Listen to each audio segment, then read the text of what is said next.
గన్నవరం మాజీ MLA YCP నేత వల్లభనేని వంశీమోహన్ అరెస్టై జైల్లో మగ్గుతున్నారు. వరుసగా నమోదవుతున్న కేసుల్లో ఆయనకి బెయిల్ మంజూరవుతున్నా ఇంకా కేసులు పెండింగ్లో ఉండడంతో ఆయన జైల్లోనే గడపాల్సి వస్తోంది. వల్లభనేని వంశీ బెజవాడ జైల్లో 95 రోజుల నుంచి రిమాండ్ ఖైదీగా ఉన్నారు. ఆరోగ్యం క్షీణించిందంటూ మధ్యలో జైలు నుంచి ఆసుపత్రికి కూడా వెళ్లి వచ్చారు.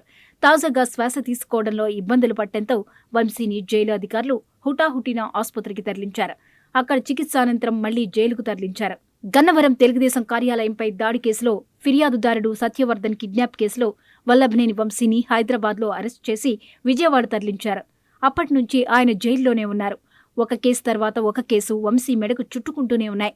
మొత్తం వంశీపై 6 కేసులు నమోదు కాగా 5 కేసుల్లో ఆయనకు బెయిల్ మంజూరైంది.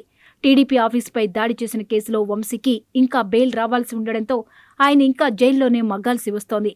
ఆ కేసులో బెయిల్ వచ్చినా వంశీ జైలు నుండి విడుదలయ్యే పరిస్థితి లేకుండా పోయింది.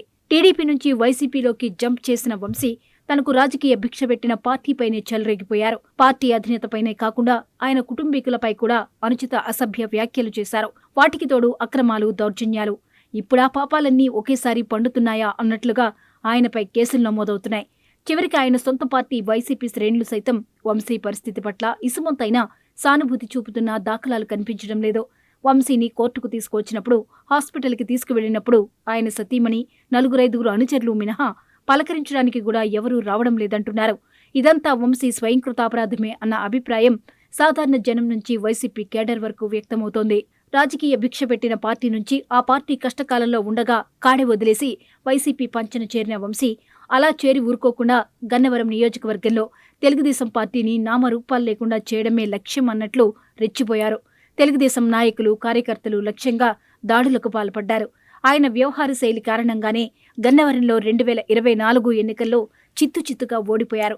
అసలు ఎన్నికల కంటే ముందే వంశీ తన ఓటమిని అంగీకరించాల్సిన పరిస్థితి తెచ్చుకున్నారు. ఓటమి తర్వాత వంశీ నియోజకవర్గానికి ముఖం చూపించిన పాపాన పోలేదు.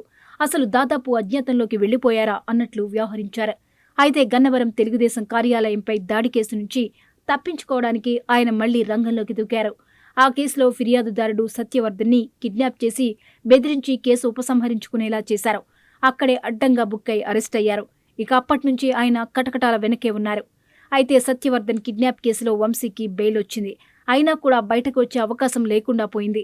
ఆయనపై ఉమ్మడి కృష్ణా జిల్లాలోని ఓ వ్యక్తికి సంబంధించిన ఇంటి వ్యవహారంలో జోక్యం చేసుకుని నకిలీ పత్రాలు సృష్టించి వాటితో సదరు ఇంటి కబ్జాకు సహకరించారన్న కేసు, అలాగే 2019 ఎన్నికల సమయంలో వంశీ ఓ పోలింగ్ బూత్ వద్ద చేసిన హంగామాకు సంబంధించిన కేసు ఆయనపై నమోదయ్యాయి.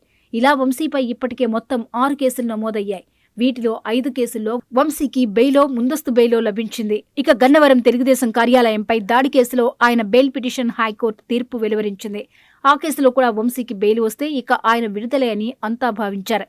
ముఖ్యంగా ఆయన కుటుంబ సభ్యులు, అనుచరులు వంశీ విడుదల ఖాయమన్న ఆశాభావంతో ఉన్నారు. అంతలోనే ఆయనపై మరో కేసు నమోదైంది. నకిలీ ఇళ్ల పట్టాల పంపిణీ వ్యవహారంపై వంశీపై నమోదైన కేసులో పోలీసులు పీటీ వారెంట్ దాఖలు చేశారు. దానికి నూజివీడు కోర్టు అనుమతి ఇచ్చింది. దీంతో వల్లభనేని వంశీకి గన్నవరం తెలుగుదేశం కార్యాలయంపై దాడి కేసులో బెయిల్ వచ్చినా విడుదలయ్యే అవకాశాలు లేకుండా పోయాయి. నకిలీ ఇళ్ల పట్టాల కేసులో వల్లభనేని వంశీని ఈ నెల 19లోగా కోర్టులో హాజరుపరచాలని కోర్టు ఆదేశించింది. వాస్తవానికి నకిలీ ఇళ్ల పట్టాల కేసులో 2019 అక్టోబర్ 18న హనుమాన్ జంక్షన్ పోలీస్ స్టేషన్లో వల్లభనేని వంశీ సహా 9 మందిపై ఎఫ్ఐఆర్ నమోదు చేశారు. కానీ దాన్ని అప్పట్లో గోప్యంగా ఉంచారు. వైసీపీ అధికారంలోకి వచ్చిన తర్వాత యార్లగడ్డ వెంకట్రావు దీనిపై ఎన్నికల సంఘానికి ఫిర్యాదు చేశారు.